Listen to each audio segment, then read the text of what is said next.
Welcome once again to Lehto's Law. Here's Steve Lehto. One of the most viewed videos on my channel is a discussion about when the police are allowed to search your car at the roadside. And I talked about all the things that would lead to that situation.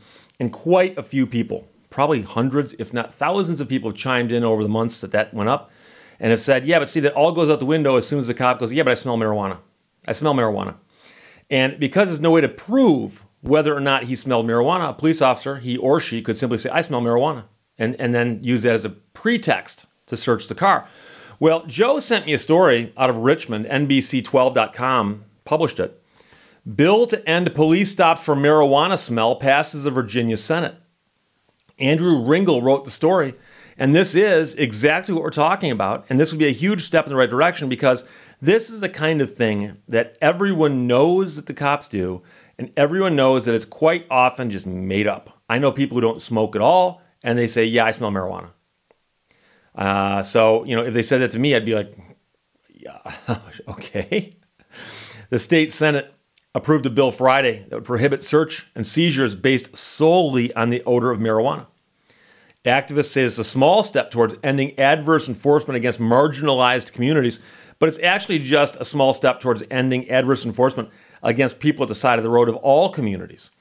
The Senate bill was introduced by Senator Lucas from Portsmouth, passed with a 21-15 vote. A executive director of Marijuana Justice, which is a nonprofit pushing for the statewide legalization of marijuana there, said the group is excited to see the bill move forward.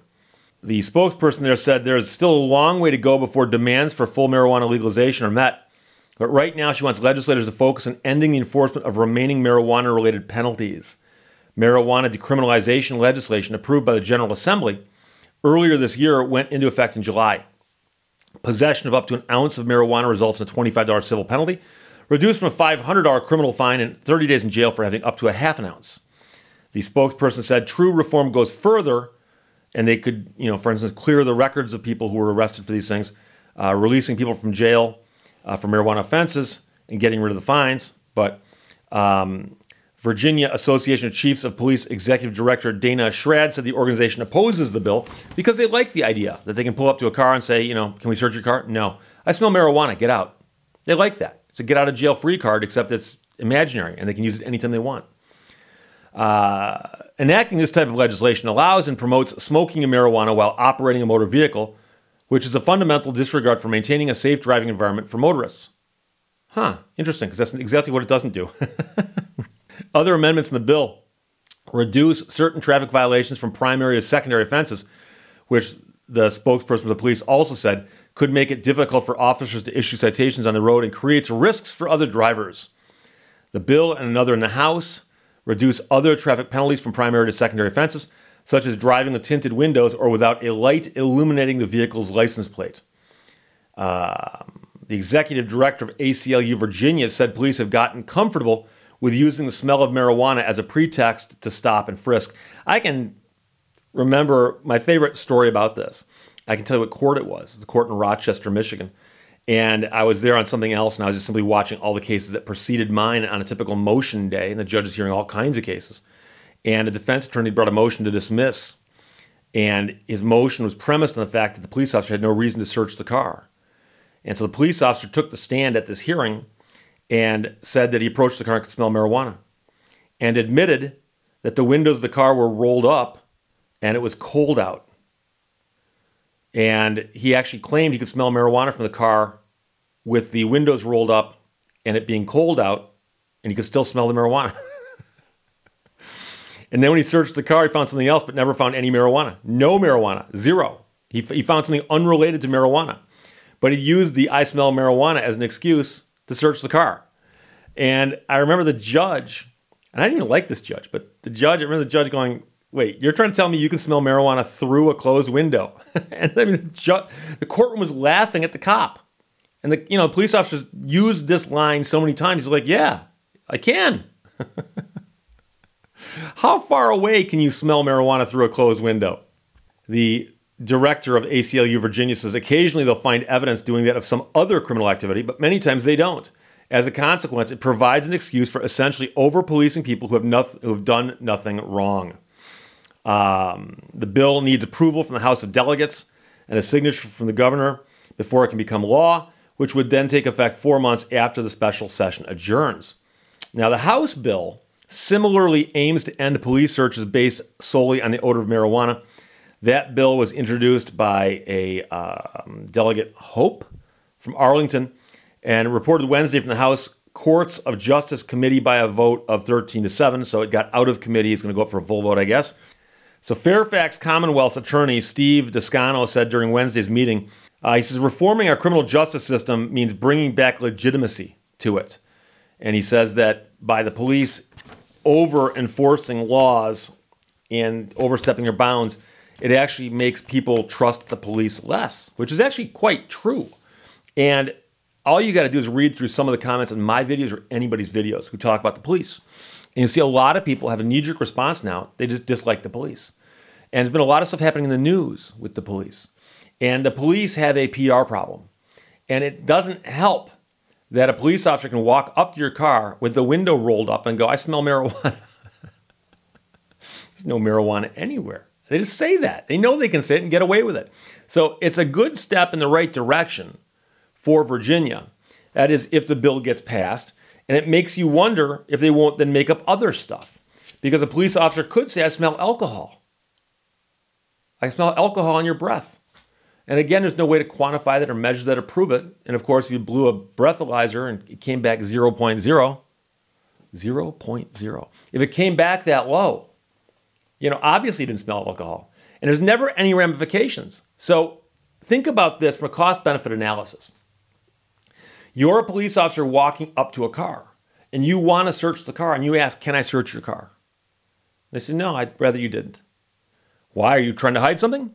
No, I just don't think I'm required to let you search the car. Police officer now goes, I smell marijuana. Here's the thing. For him or her to say that and just make it up, there's no downside. There's never a downside to that. They don't get punished if they don't find anything in the car. The person in the car is usually, I'm glad I got out of there without them destroying or impounding the car. But there's no downside. No one ever says, hey, you said you smell marijuana. There's no marijuana. Obviously, you're wrong. We're going to punish you. No, there's no downside. So anytime you've got a situation where somebody has a choice, where they can do something wrong for which there's no downside, or they can do something right just for the sake of doing something that's right, you're going to have a problem if choosing the one that's got no downside, but it's wrong, if it ever might have a payoff. Because this could have a payoff if they search the car and find something else. So there's got to be rules that say that. So this is one of the problems I've got with dogs also. I love dogs. I've had dogs. Milo and Wolf, you're mentioned in every single video I've ever made.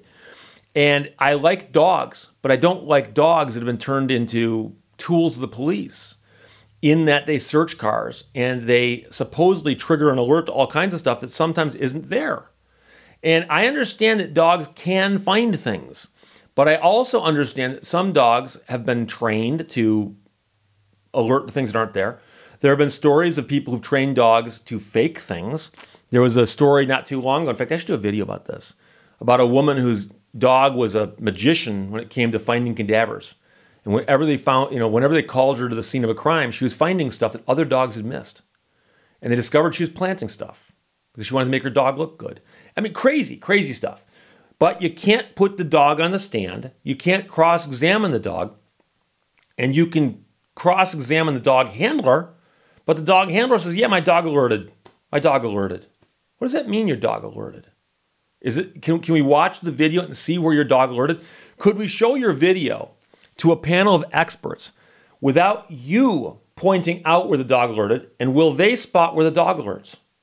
Will they also spot where the dog falsely alerts? And so this is not science in that sense that can be verified and double-checked and double-blind studied and all that, generally speaking.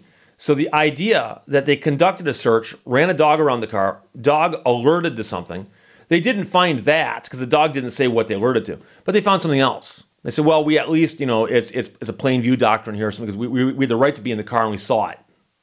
And we had the right to be in the car because the dog alerted. But the dog alerted to something else. The dog can't smell what you found. Dogs don't smell every piece of contraband. They're trained, to be sniffing for certain things, but not everything. So there's a problem there also. But hey, one problem at a time.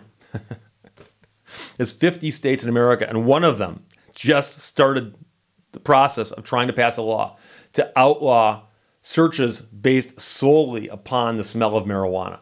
So it's a step in the right direction, a small step in a big direction. But hey, it's something. So there you go. I'd like to thank, I always do that. I'd like to thank Joe for sending it. And the stories from NBC12.com. Bill to end police stops for marijuana smell passes the Virginia Senate. Like I said, it's part of the way there. Questions or comments, put them below. Let's talk to you later. Bye-bye. Thank you for watching Lehto's Law. It is a mark of an educated mind to be able to entertain a thought without accepting it.